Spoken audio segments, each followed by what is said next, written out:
Good afternoon, everyone. We would like to call this Orangeburg County Council meeting of August the 19th to order.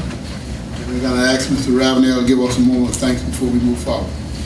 Let us bow our head in a word of prayer. Father God, we want to thank you for allowing us to come together to make some decisions for this county. Father, as we look around the United States and abroad, there's mass shooting and there's a little bit of everything else that's going on under the sun. Father, I don't have to tell you about it because you know all about it. But I'm asking you and praying that you would kind of help us, guide us, help the people who have difference of opinion to come together, that we all can do better and live together as one. Thank you for this meeting tonight, that we would make the best decision that we can for this county. In Christ's name we pray. Amen. Amen. Thank you so very much, Mr. Ravenel. I hope each and every one of the council members have had an opportunity to look at the minutes of the July 15th meeting. And if you have, I would entertain a motion and second that those minutes be received as written, please. So moved, Mr. Chairman. Second. Moved by Mr. Ravenel and second by Mr. Lord Frazier that the minutes be received as written. All in favor, please let me know by saying aye. Aye. Any opposers? Ayes have it, the motion is carried. Again, we welcome you to our meeting tonight, and as always, we have public comments at the beginning of our meetings. We have public comments in two areas, one of agenda items and one of other matters. If you have a question about anything on the agenda, when I open the floor, you may approach the podium. If there is a public hearing on that item, then you wait until then to comment on it. And after we close that part of it, then you may come up for any other matters that you would like to address council on. The floor is now open for public comments on agenda items only. Hearing none, we close that and go into other matters, public comments of any matter. Do anyone like to say anything? Please approach the podium, give your name and the subject matter that you would like to talk about, please. Good afternoon. I want to bring your attention to the letters that I placed in front of you from the Pine Hill Indian Community Development Initiative. We were published in the Times-Democrat last week on the front page about our two programs, Hope Together and the Pine Hill Health Network. The result was our phones rang off the hook for 4 days straight, 24 hours, which we were not anticipating would happen. We are getting phone calls for emergency situations regarding housing, getting kids in school, domestic violence issues, on top of the issues we were already dealing with social services matters and food security. What we have put here in this letter is a request for emergency funds for Lawrenceburg County. And at the back of this is the attachment of our current statement of financial position. As you can see, all but $2,500 of it has been in-kind donation through volunteer hours. We've done a lot in 13 counties with $2,000. We're asking for the county council to help us with an emergency fund so that we can get our infrastructure in place to continue what we're doing. Are you Ms. Mitchell? Yes, sir. Michelle? So how much, what are you asking for? We're asking for emergency funds in the amount of $150,000. And what that would do is fund our community health workers. Most of them are volunteer, but we do have to hire one person to manage them. And that will also set up our infrastructure for our software and the tablets and internet that we need. The area that we're in, we just partnered with the Challenge Center in North. And we're working out of their facility. but the infrastructure for the broadband is so bad that we need hotspots, and we're hoping to be able to get into the FirstNet service through AT&T as an emergency service. Thank you, Michelle, for the information. The council, anyone have, this district, that's Councilman Livingston. Would you please tell me where most of your tribe live? What areas? Most of our tribe, Yes, the ma'am. Pine Hill Indian Tribe, we're in western Orangeburg County. West of Orangeburg County. Western. About what percentage? That I don't know right off the top of my head, how many live in that specific area. And the primary purpose of the Community Development Initiative is to do what now? What we're doing is we're bridging services that are available in the city, and we're bridging them to the western Orangeburg County side. There's only 2 roads that go out there, and so there's a big disconnect. We're also in a food desert, we're in an internet desert, we're in a healthcare desert. The area is not on the HUD zone map, it's not on the opportunity zone map, it's not on the promise zone map, but it is on the corridor chain map. And we're trying to get that reversed. And right now, the initiative itself is serving 13 counties. All of them are in the corridor chain. Are most of you employed? Yes. What areas are you employed in? As far as our background, what do we bring to the table? Yes, We ma'am. have a medical director, a doctor. She's a family physician in Orangeburg. We have a retired paralegal. We have one that works in the healthcare industry and insurance. We have one that is experienced in food and the retail grocery store issues, that also has worked in USDA. What percent of your community is employed? The percent of the community Yes, ma'am. is employed. That I don't know right off the top of my head. Approximately? Approximately, I don't know right off the top of my head. I do know off the top of my head, because I was dealing with this earlier today, 77% of the children enrolled in District 4 schools are living in poverty. So that should give you a pretty good snapshot of what the adults are dealing with. Thank you very much. Mr. Harris.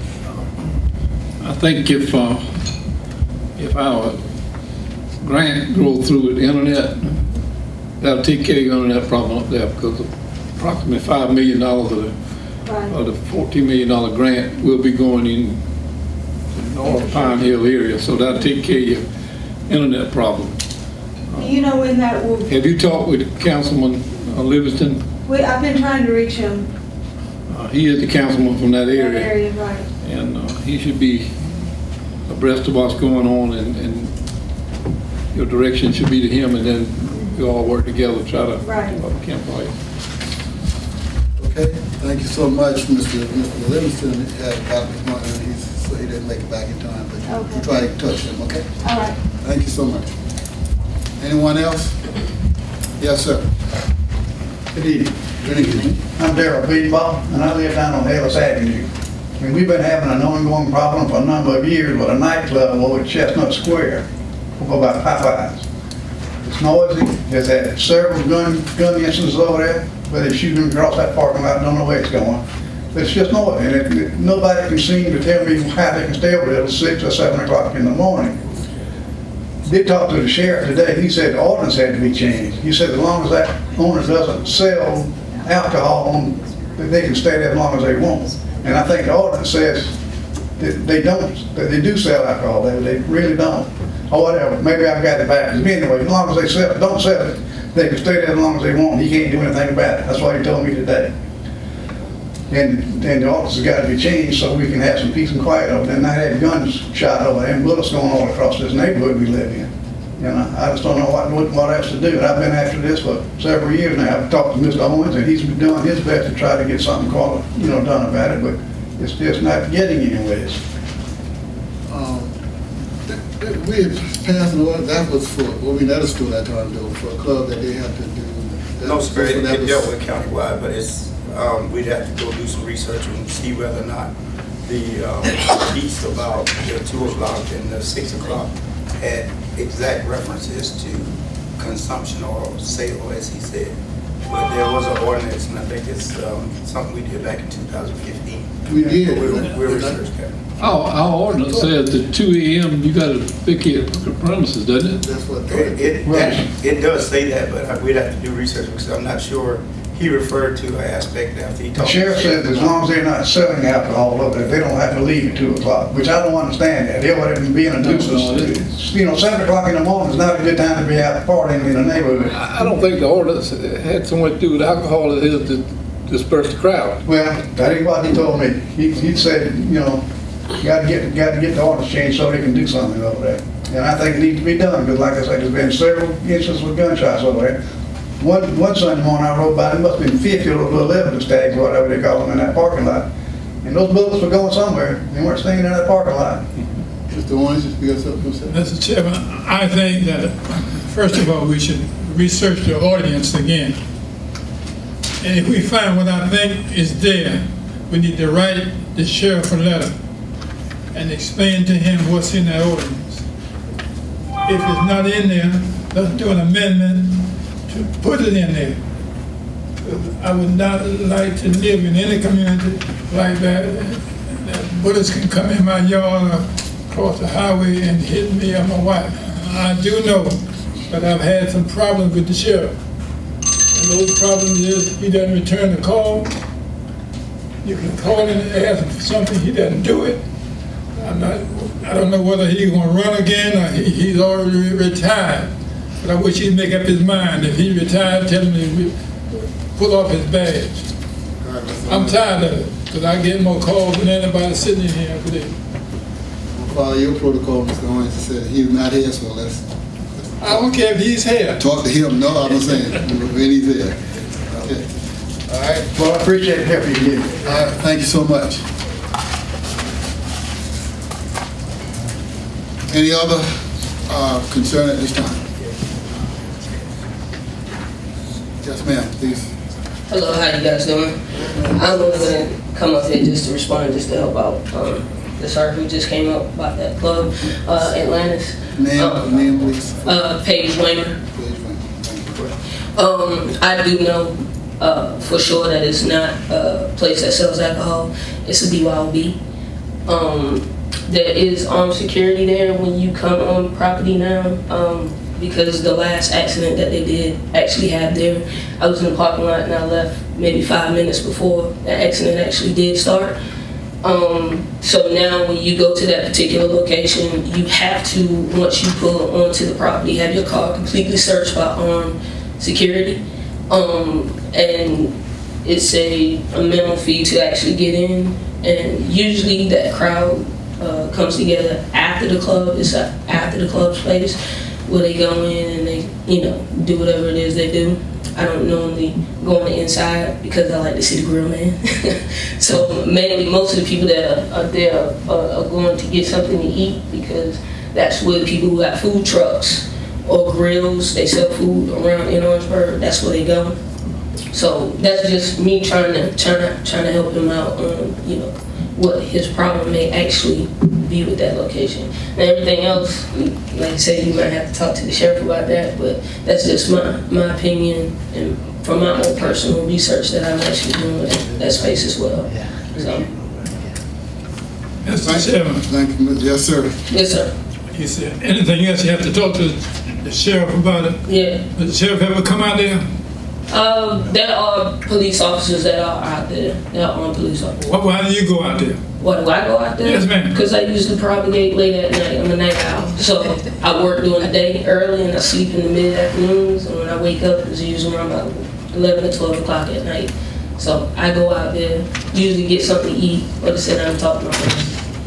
You stay out there at 2 o'clock? I stay out there at 4 or 5 o'clock. Whenever I feel like going home, that's usually when I go home. Thank you, As ma'am. long as it's a safe environment, I'm cool with it. I don't have a problem with it. Which, and like I said, they started having armed security there. You have to get checked before you come on the property, so it's safe for me. So. Well, how can guns shoot, there's people shoot guns. Well, I mean, and stuff. I'm just gonna be honest with you. I'm a young professional here in Orangeburg, and there's nothing for me to do. So when you guys can figure out where you can get entertainment to a place where it's safe, so that the money doesn't leave Orangeburg, and we have safe places for people who are working professionals and who want to go and propagate and have a good time, then I think that'll be a question or something that you guys will have to settle in on. But until that time, you know. Thank you, Ms. Page. Thank you, Ms. Page. You're welcome. Appreciate it. Okay. Any other comments? Hearing none, we'll close our public comment portion of our agenda, and we'll go into our regular agenda. First item on the agenda is resolution and ordinance. And first item is an ordinance, first reading, and this is an ordinance for the execution and delivery of an agreement to buy and sell real estate by and between Orangeburg County and Dogwood Creek Land Holding, LLC, pertaining to certain real property owned by Orangeburg County, authorizing the sale of such real property by the county to Dogwood Creek Land Holding, LLC, and other matters relating thereto. Mr. Administrator or Mr. Attorney, who comment on that summarize that for? Yes, sir, Mr. Chairman. This is part of a real estate transaction that was a part of the overall fee and lose situation that we have done for the solar farm that was a part of the one that we changed in Bowman. So this property is a part of that sale because part of the contiguous property of that solar farm, the property that was held by Orangeburg County, and they wish to add that as a part of the solar farm contiguous tract. Thank you so much, Mr. Administrator. Council members, any questions for the Administrator before I ask for a motion and a second for first reading on this? So move. Second. Moved by Mr. Frazier and second by Mr. Wimley for first reading on the ordinance as summarized by the Administrator. All in favor of it, let it be known by saying aye. Aye. Any opposers? The ayes have it, the motion is carried. Second ordinance is an ordinance to repeal fireworks ordinance. Yes, First sir. reading by title only too. Yes, sir, Mr. Chairman. This is a joint venture between the Community Development and Fire Services with Orangeburg County. Basically, our fireworks law and rules basically were antiquated, and in that they were something that dates back to the early 80s. And we have looked at the codes and hereby feel that there's some contrary parts to the state ordinance and the state law. So this is an effort to make us in compliance with the current state rules and laws on fireworks. And I'll yield to the Fire Service Director if you have any other additional questions. Don't you all have any questions? All right. By repealing the fireworks ordinance, we fall under state law. What are the state guidelines on now? Fireworks Still- rules and regulations, yes, sir. Okay, but we do have rules and regulations. Yes, sir. By repealing that doesn't give it open. You're not giving anything up. As a matter of fact, it's a little more spelled out, more black and white. Fall in line with state. Yes, sir. Mr. Overman, Mr. Ravenel, then Mr. Talk about the fireworks. We're talking about places that sells fireworks. I know they have to have it in a specific area. You can't shoot fireworks within a certain perimeter. What in depth can you? It goes into the permitting process, and that was where the biggest misstep was where you could go if you need to get the firework permit. And our ordinance was directing them to one of our offices in-house here, which does not do it. It is something that is done through your state fire marshal's office in Columbia. Their process is when you do an approximate audience, fireworks, or a commercial display. The rules and regulations actually do address it being in buildings and shooting commercial shoots, firework shoots, insurance coverage. It's just a lot tighter ball to help protect them and the community. And like certain events, certain time of year, a lot of fireworks be displayed at, or being shot at in certain area. Is mandatory that they have certain type of security? You know, like in Ellery, for example, on 4th of July, whenever it is, they used to have the fire trucks and everything out. But I'm saying, my question is, in other areas, is it something that need to be done, or it's just at random? Absolutely. When you're doing a fireworks display for the public, there are certain rules that you have to follow as far as having the right permit, setbacks from those houses and structures, having the policy, the insurance liability policies over the individuals who are doing the shoot, making sure the shooters are licensed professionals that are capable and have gone through different classes and courses to do this. In part of that is notifying your local fire department, so they would be able to be there when the shoots are going on. And if the conditions aren't right, would encourage them not to shoot, which that's never been a problem. The shooters are more cautious than we are, because it's their policy that's covered should something go wrong. So that people have gathering, family reunions or whatever, and they decide to have a firework display, they should notify somebody, or is it a certain amount that they should? There's a lot of gray area coming now, but when you're talking about that, if you're doing a fireworks shoot on your property, you can shoot all day long. If you go to your street right of way in front of your house or your business and you shoot it, you have then put the burden on somebody else. So in that case, you would have to. But in your house, in your yard, you can do it all you want. Right. Mr. Lawrence? He asked most of my questions. Thank you very much. Is there any, I think you just answered that question. Individuals shooting, is there anytime, anywhere, as long as it's on your property? If you're on your property, you're accepting your liability, you can go. Now, But you're not my next door neighbor. that's right. There's the rest of the story. And that's when you have the noise ordinance and things of that nature that come into play. Okay, so if it's a noise audience, then you can write a ticket. No, not me. I don't write tickets. Tell me what can be done. I'll yield to the county administrator. I need to know that. It depends on the rules of where you stay, and I was gonna add to the fire services chief that it also. If the lot next door to my lot, Well, it and depends. you shooting firecrackers at 2 o'clock in the morning, what do I do? If it's a nuisance to you, call it in as a nuisance, and we would see. Calling in to whom? The sheriff's department to see what rules apply. That doesn't work. Thank you.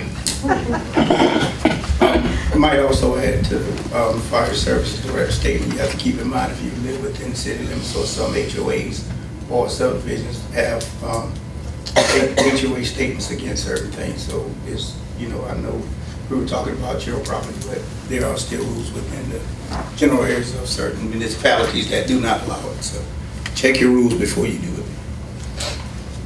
And I'm sure that in those instances, if something did happen, we have some of the most highly qualified fire services professionals and law enforcement professionals that will be to help us out in need of their help.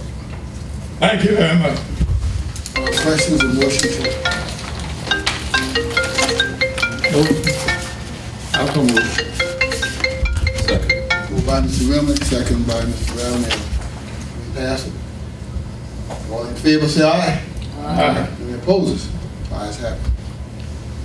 Ordinance number 3 is for title by title only. It says it is to amend the text of the Orangeburg County zoning ordinance regarding Article 2, District Regulations, Section 2.3, Table 1, accessory dwelling units. Article 3, Conditional Use Regulations, Section 3.22, accessory dwellings units, and Article 10, definitions. Yes, sir, Mr. Chairman. This is a part of the review that was, that's being sent to you by the Planning Commission in their duties and actions as a Planning Commission. They have been seeing certain trends as it relates to accessory dwelling units, and their intent is to look at and have you guys review the zoning ordinance so that we may allow additional accessory dwelling units of different varieties that benefit a community to help increase the housing supply in a different community and affordable houses for many low and moderate income communities. What we're seeing nowadays is a lot of elderly individuals are being kept and resided in units that are being placed on the properties of family members in lieu of going to nursing homes and other things. And I think part of the problem is when they come to do that as an accessory use, because of what we had initially, they're not allowed to do that. And I think this would be a positive change for the zoning ordinance that would be a positive effect on the citizens and your constituents. Thank you, Mr. Administrator. I'd like to hear that because I think I got a call today about someone who have to be on an acre or whatever the case is. So thank you so much. Any questions from? What does our present ordinance say? I'll yield to Mr. Richard Hall, Community Development. Good afternoon. So currently, in the largest portion of our county, you're only allowed to have 1 unit per acre. Okay, that's an RFA district. And what this ordinance would allow is accessory units on an acre. So you have a primary dwelling, and now, you know, we're getting people, you know, my son, my daughter want to come in and live on my property. My mother, you know, wants to live on my property. And currently, a lot of the rezonings that you've been seeing has been to rezone a property to allow more than 1 unit per acre. And we're anticipating in the full zoning rewrite that we look at those and we add some new zoning classifications. But this is an interim fix that allows, it has to be a primary dwelling unit there. The secondary unit can't be a rental unit. It's got to be, you know, to some broad family member definition. So it's not, so it doesn't end up as a way to work around and get rental properties, you know, packed into an area. And the overall, the higher level zoning district regulation will still control what type of units go there. So if you're in a residential single family neighborhood that doesn't allow mobile homes, you're still not going to be allowed to bring a mobile home. But you could build what they call the mother-in-law suites or you know, the children's suites, things like that. And those types of units will still be based on the zoning classification. But this is really probably one of the most common requests we get. I know it was kind of strenuous one time, but I know there was a certain perimeter, one dwelling and septic tanks and things of that sort had to be, had a certain amount of property for drainage and things of that sort. That still applies? Yes, sir, it does. So septic tanks and the amount of space you need really has to do with the soil you have. So if you've got really good soil, you can get a septic tank in a very small place. If you've got really bad soil, you may not be able to get a septic tank at all.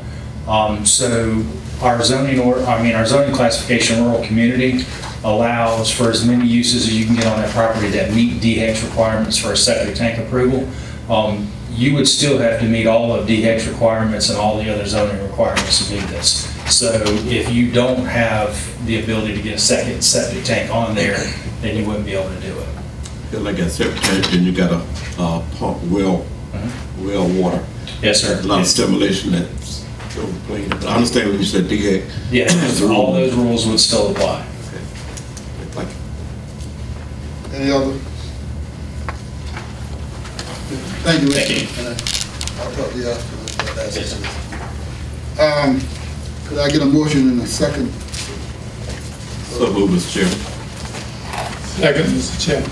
Moved by Mr. Ravenel, second by Mr. Owens for passage of first reading by title only on item 3. All in favor, please signify by saying aye. Aye. Any opposed?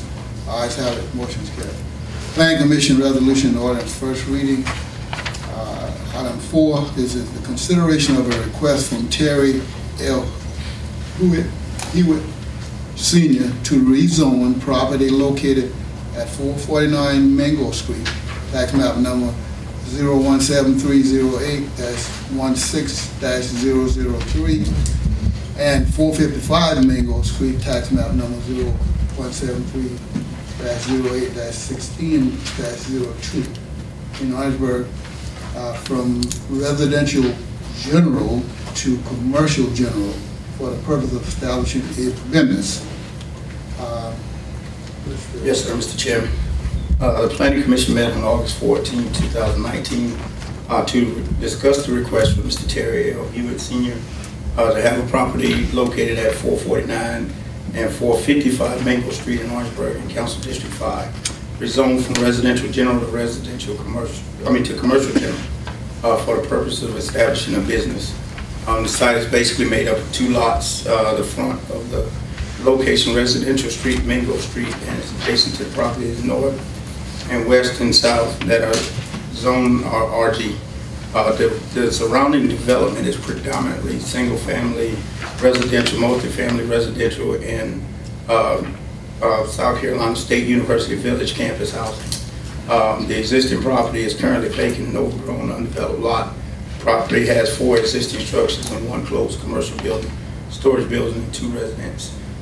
As noted in the staff review report, there has been a history of code violations for both properties, from a rash of trash, debris, unkept lots, dilapidated structures, illegal operation of a liquor store and convenience store, which was effectively shut down on 1/12/2012. The public opposition for the rezoning, there were public comments in favor of the rezoning. Mr. Terry Hewitt, applicant, and the representative of the property, Mr. Brigman, there were more comments in opposition from Ms. Hubbard, a resident across the street, and several other residents in that neighborhood.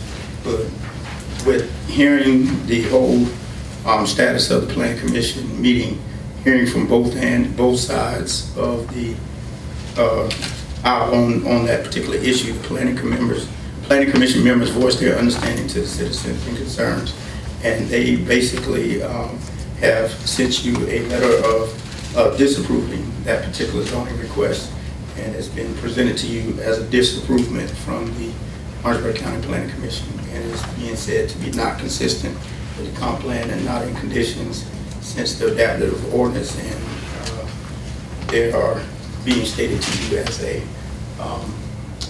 non-compliant asset of what they are putting forward to you for approval. Okay.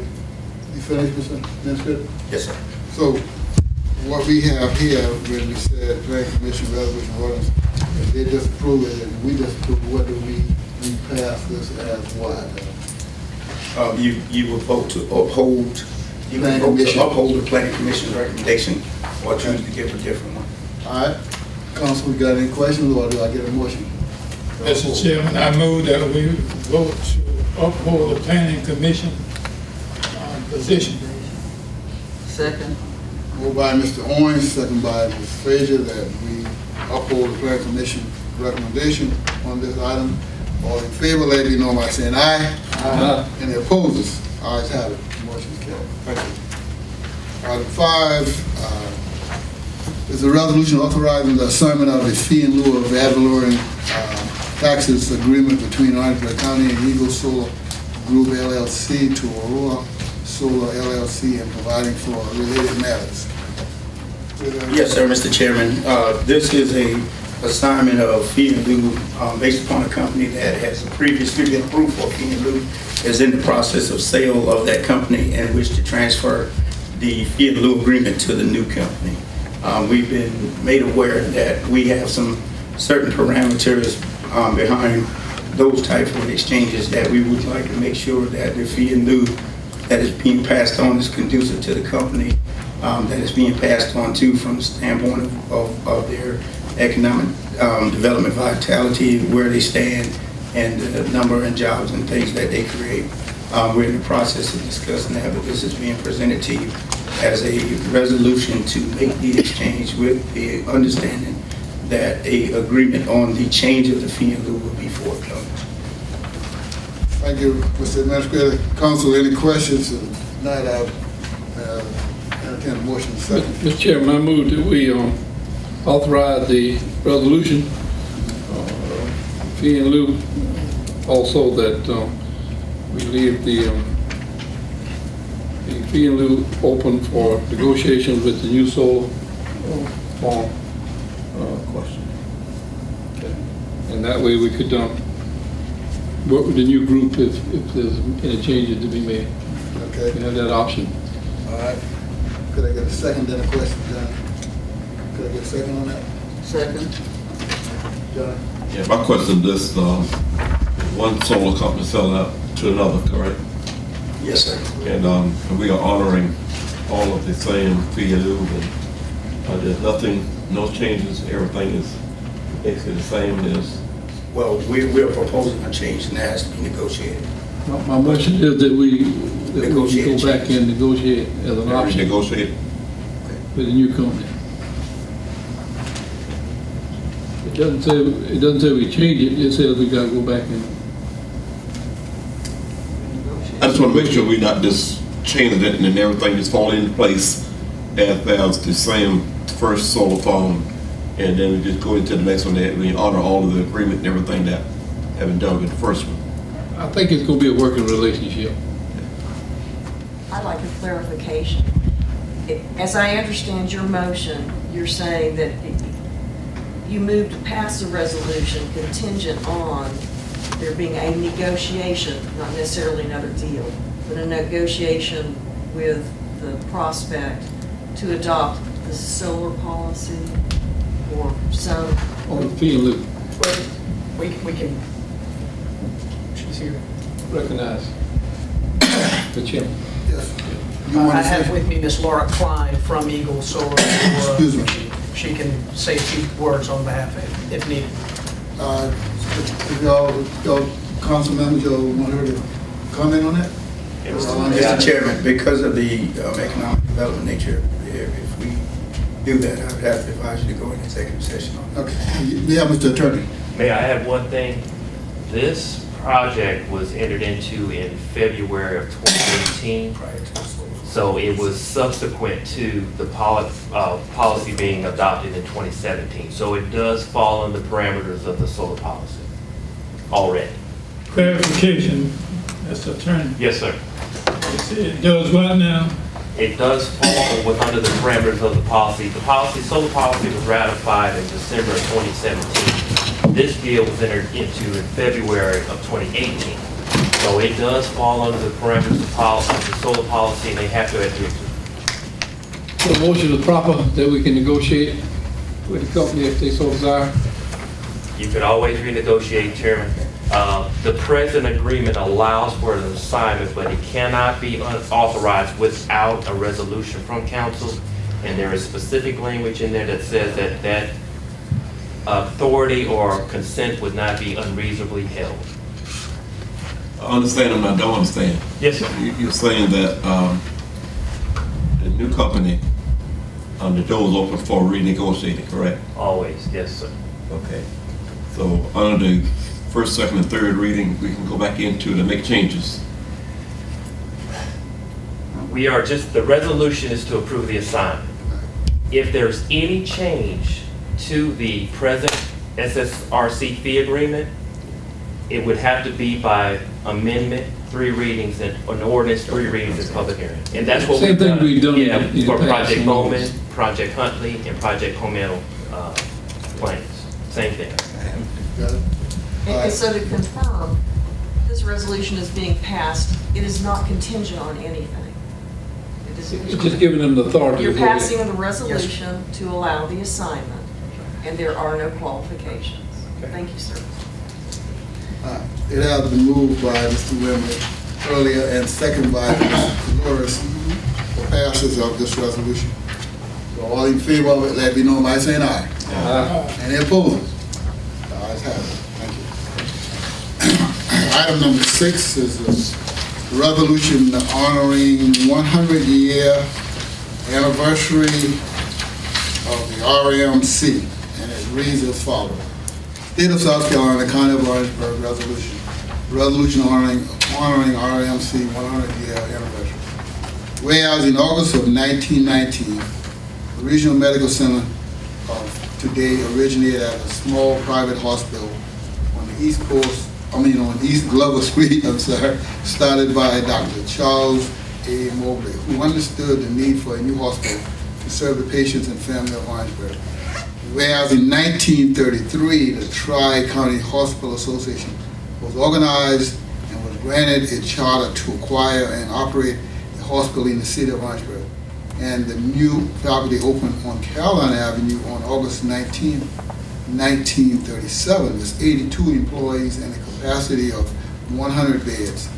And in 1951, the hospital name changed to Orangeburg Regional Hospital to more adequately reflect its role as a regional referral center serving more than 3 counties. It's now the largest employer in the region with more than 1,500 dedicated employees. And on this occasion, Orangeburg County enthusiastically celebrates the people of Regional Medical Center, past and present, who have devoted themselves to providing compassionate quality care to everyone, every day. Now therefore it be resolved, the Orangeburg County Council does hereby proclaim August 29th, 2019, Regional Medical Center Day in the County of Orangeburg, adopted this 19th day of August 2019.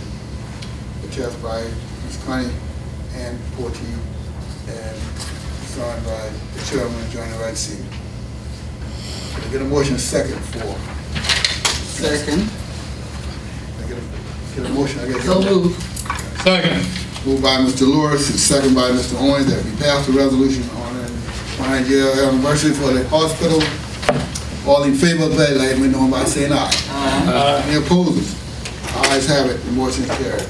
The next item is a resolution also, and this resolution is of respecting the loving memory of Bishop Richard A. Copeland. I'll yield to Mr. Lewis to read this. Resolution sponsored by Willie B. Owens, councilperson. Though your days among us were too brief, and our grief at your loss is never ending, we draw comfort from the knowledge that you have found safe refuge in the Lord and in our hearts, where no darkness or pain can touch you now. We bless you with love, light, and our gratitude. Whereas Richard A. Copeland was born on November the 26th, 1947, and passed from this life on July the 26th, 2019. He was called to preach the gospel at the age of 18. And whereas Richard A. Copeland married Ruth L. Parker, and to this union they were blessed with 3 daughters. He also received his Doctor of Religious Philosophy in Christian Education from the Overcoming School of Religion of Columbia, South Carolina. And in 1997, Elder Richard A. Copeland became a part of the Church of God in Christ International, establishing New Life Temple Church of God in Christ International. And whereas Dr. Richard A. Copeland was a Vietnam veteran, he was a 3rd-degree black belt karate instructor in the art of Shorin-Ryu Karate, and he taught karate for over 25 years. Now, therefore, be it resolved that Orangeburg County Council does hereby acknowledge the outstanding contributions and the services rendered by Bishop Richard A. Copeland of the County of Orangeburg. Be it further resolved that a copy of this resolution shall be spread across the permanent written records of Orangeburg County this 19th day of August 2019. Attested by Connie N. Porty, Clerk of County Council, Orangeburg County Council, Johnny Wright, Chairman, and Willie B. Owens, Councilman, Orangeburg County, District Number 7. Thank you, Ms. Frazier. Can I get a motion second to pass this resolution honoring? Mr. Chairman, I move that we pass this resolution on Bishop Copeland. Second. Moved by Mr. Owens and second by Mr. Ravenel that we pass the resolution respecting Mr. Copeland. All in favor, please let me know by saying aye. Aye. Any opposers? The ayes have it, the motion is carried. Item 8 fall under official action, and this is an official action of the Orangeburg County Council authorizing Orangeburg County to enter into an agreement with Dr. Rita Berry to provide mental health professional services in Orangeburg County Jail. Mr. Minister, you want to add anything to that? straightforward, but you want It's kind of straightforward. You know, we're required to provide mental and health services to the inmates of the facility. We have put that out to several companies. I went in the last years, and the last RFP we did only got one response. In talking to other counties around the state that have that provider, they're not happy in the services we feel. We could do a better service and save money. So we were going the route of doing a one-year trial of hiring these professionals to do this for us outside of inmate medical contract. And these item 8 and 9, both of them, one of them is regular doctor, the other one is mental. So item 9 is it's the same situation as the other person. Yes, sir. Item 9 reads as an official action of the Orangeburg County authorizing county to enter into agreement with Dr. Tanisha, that's how that's pronounced? Tanisha, I think, hopefully, or T. Herewith to provide responsible physician services to the Orangeburg County. And the same thing applies to her, right? Yes, sir. Okay.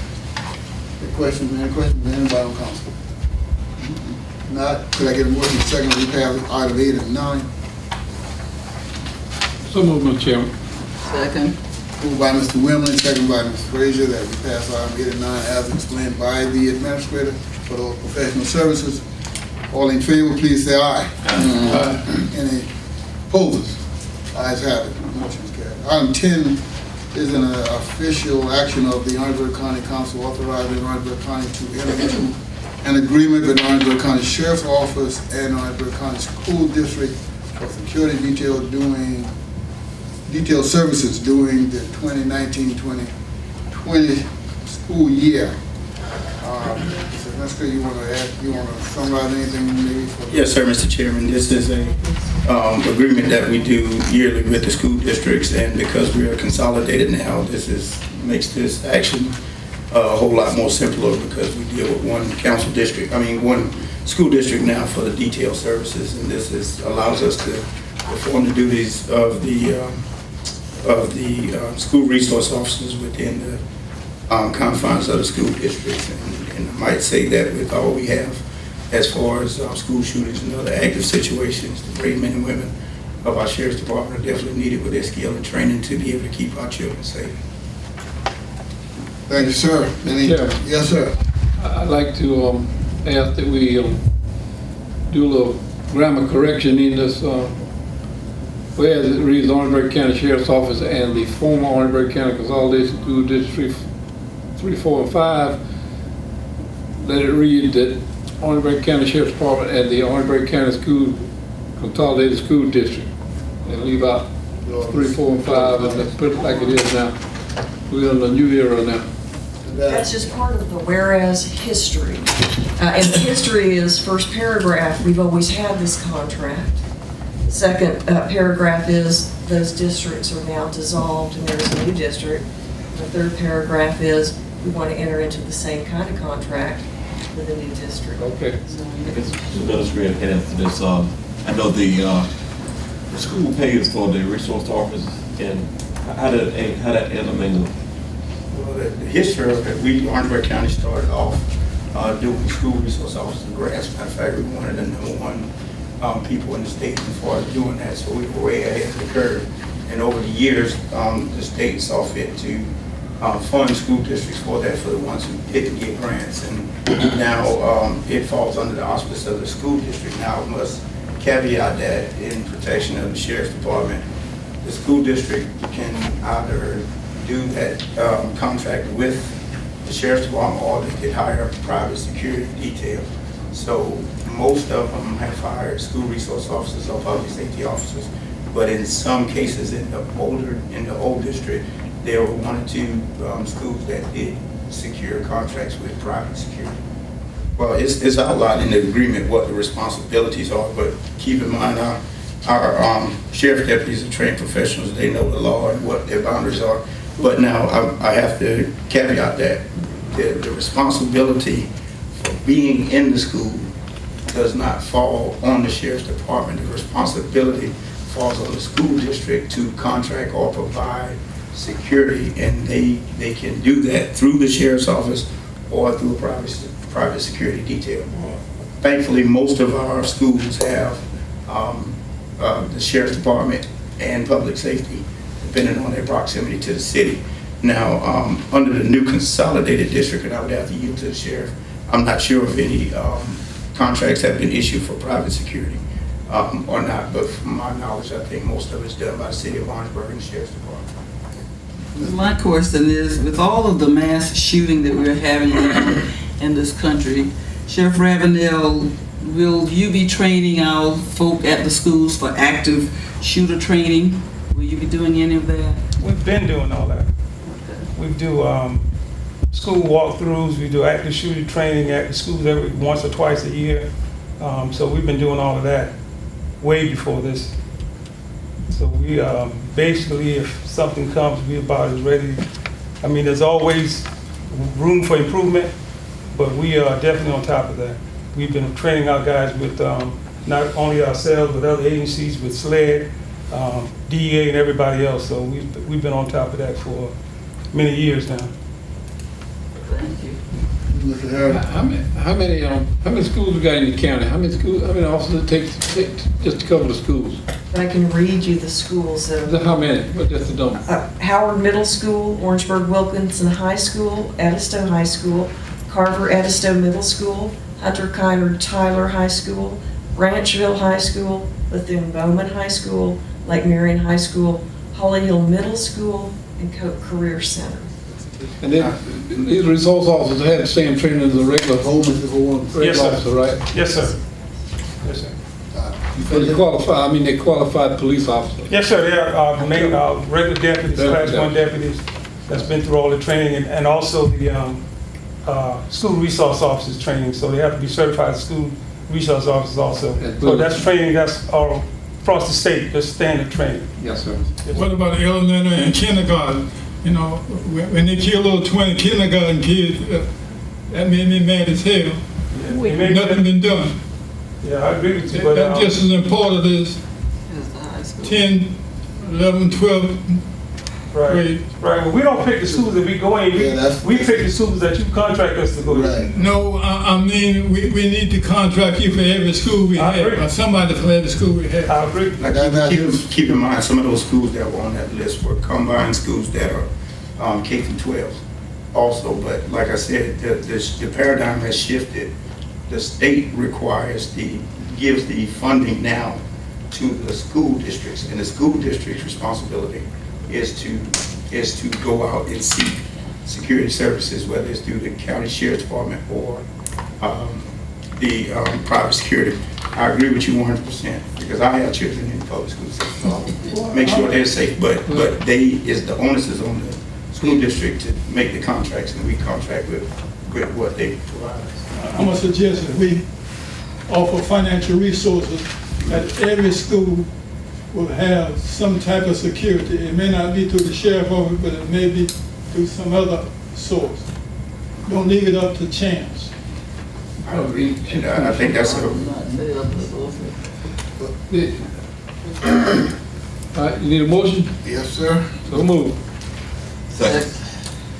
Moved by Mr. Wembley, second by either Johnny or Mr. Dolores, either one takes it, that we pass this official action authorizing the county to enter into the agreement with the sheriff's office. All in favor, please say aye. Aye. Any opposers? The ayes have it. Thank you so much. Procurement fiscal year 19-0814-0 air tank upgrades. Yes, sir, Mr. Chairman. A request for proposal was made on FY 119-0814, requested and prepared by the Office of Emergency Services for air tank upgrades for the Office of Emergency Services, and proposals were advertised on the county's website and BidNet.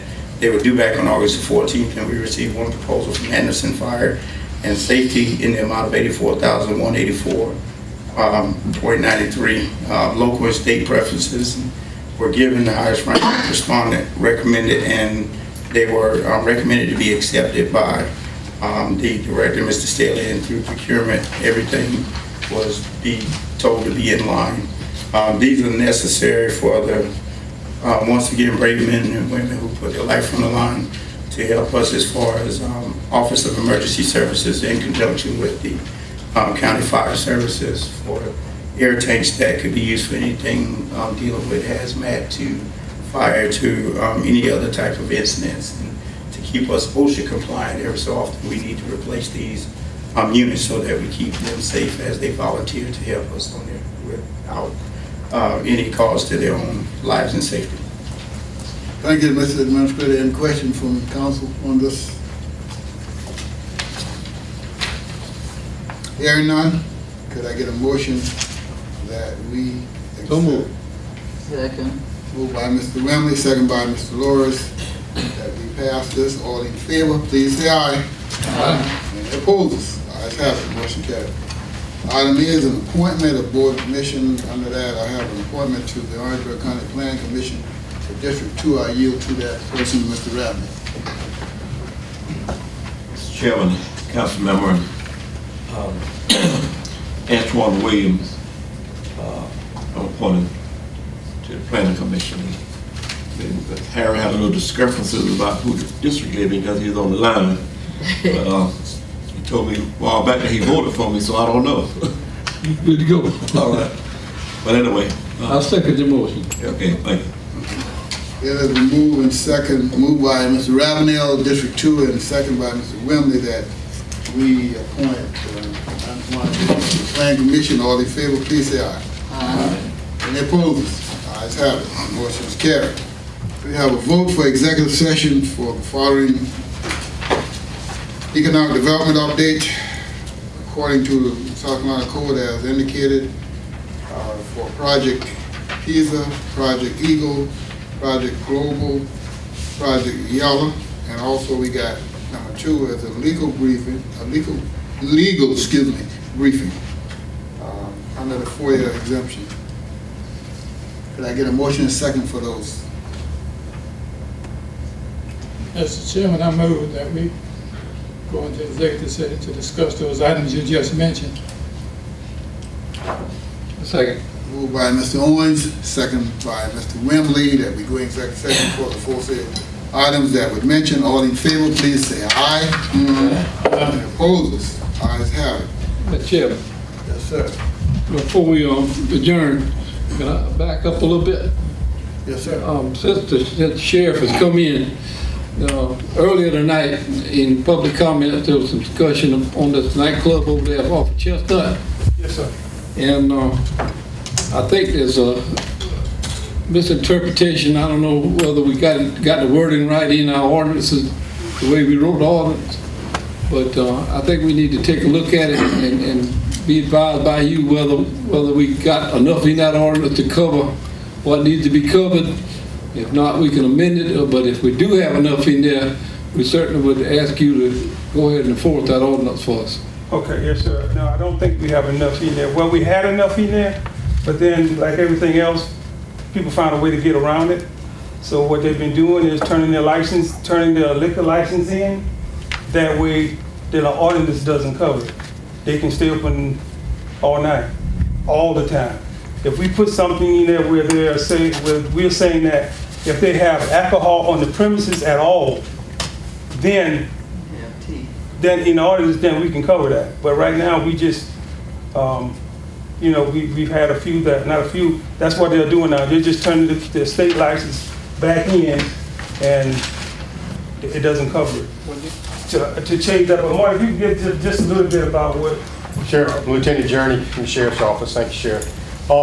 Basically, in this ordinance, to me, I'm not a lawyer by no means. I think it's hell, or we'd have to get with the lawyers here with the county. But what would need to be added in the ordinance is basically as a business, because this individual is obviously running a business. He doesn't have an alcohol license. I don't know what the situation. I spoke with Mr. Richard Hall also about the county business license, because he's actually running a business. People are paying to come in, so it is a business. So with this, he doesn't have an alcohol license, so he had to abide by this ordinance that was passed here back in 2015, because he's been told, or several of these individuals have been told, these establishments to turn in your alcohol license, and you don't have to abide by the county ordinance. So to me, it's real simple. I'm a simple guy. Commercial or business, put it in this ordinance, establishment, and just change the few words in the ordinance that's there, and say that they don't have a license to sell or a license not to sell.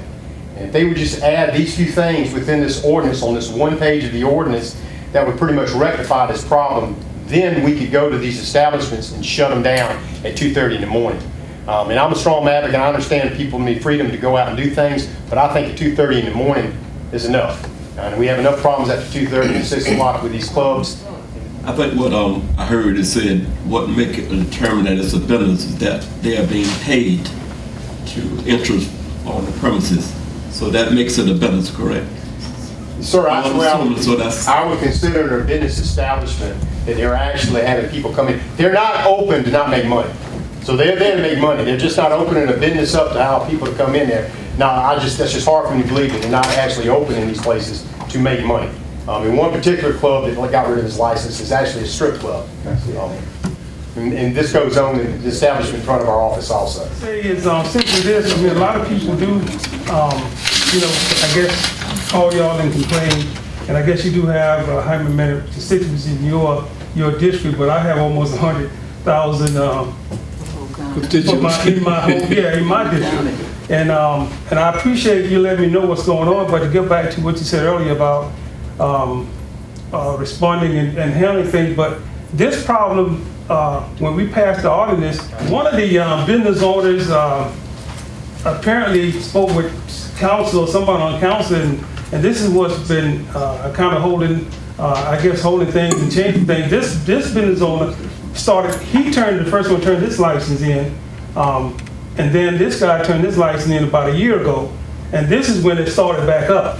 So we've been working with this, and like I said, when the ordinance was passed, it didn't stop. So I try to respond back to everybody that I can and make sure that there's some communication. We're doing the best we can. And my only thing here, I want to say this personally, I'll take the heat for basically whatever you think is not going, because that's my, I'm an elected official, but that's my job. But I don't want my men and women that's going out every day doing the very best that they can with the people that we have, for the amount of people that we have to serve in the large county that we have. I don't want them taking the heat. I'll take the heat. I can take the heat for you. I'm giving you the heat. Yeah, well, I can take it. But I just want to make sure through this heat that we get something done. I don't want to just be in vain, but I want to get something done. So again, I appreciate this opportunity. And like I said, Mr. Owens, me and you've been friends. We can always be friends. And it's not nothing personal. It's a business. So I can take it.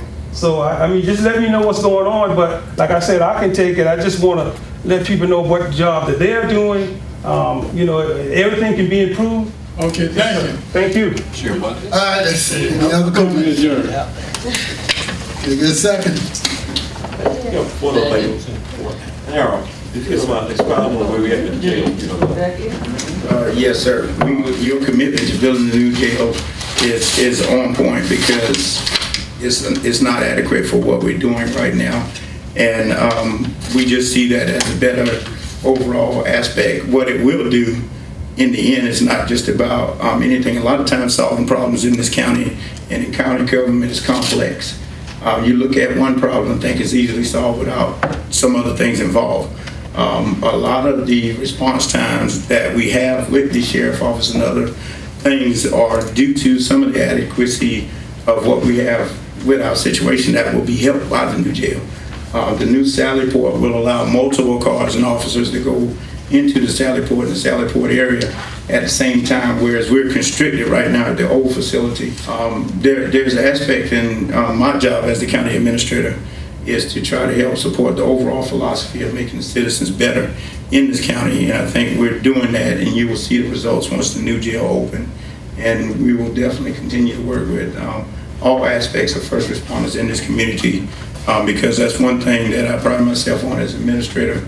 I have taken your lead in your desires to see that the individuals who pick up the phone, dial 911, have a crash, have a wreck, have a problem in this community, get served with some of the best equipment and some of the best trained people that we have now.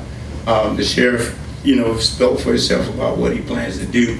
And I trust him that he will do what he says on this ordinance that we dealt with. And what I want the community to understand is the whole ordinance really was triggered by your complaints at first, Mr. Beanball. And the goal of council was to have that ordinance solve the problem. But as we go through times, criminals don't stand put. We get it wrong one time and you see something on the news, but we can get it right every other day of the week. That's never televised and never written about. So what we're hoping is that now that we've, seen where this may be an issue and they be circumventing, I'm sure one thing I can say about our council, they have the wherewithal to do the right thing and can stand up to the pressure, because all of us stood here in the front lines and had a council chamber full in 2015 of individuals from the club community, even down to waitresses and hostesses and dancers that came in and said that was going to stop their livelihood, gave us all kind of bashing, but this council stood tall and passed the ordinance anyway. So it was their intent to handle the situation. Times have changed and it needs to be looked at, but I'm sure now that's been brought to the forefront, as I discussed with you earlier today. One thing as administrator, I don't run from situations. I do the best I can to deal with them. And I get that from this council, and they will back me on this. And I'm sure that I've worked here 20-something years and I've not seen them not try to do the right thing once it's been presented to them. Thank you. Thank you, Mr. Administrator, and thank all of you, everybody. We already have a motion by Mr. Whitman and second by Mr. Lawrence for adjournment. Thank you all for attending our meeting tonight. We adjourn.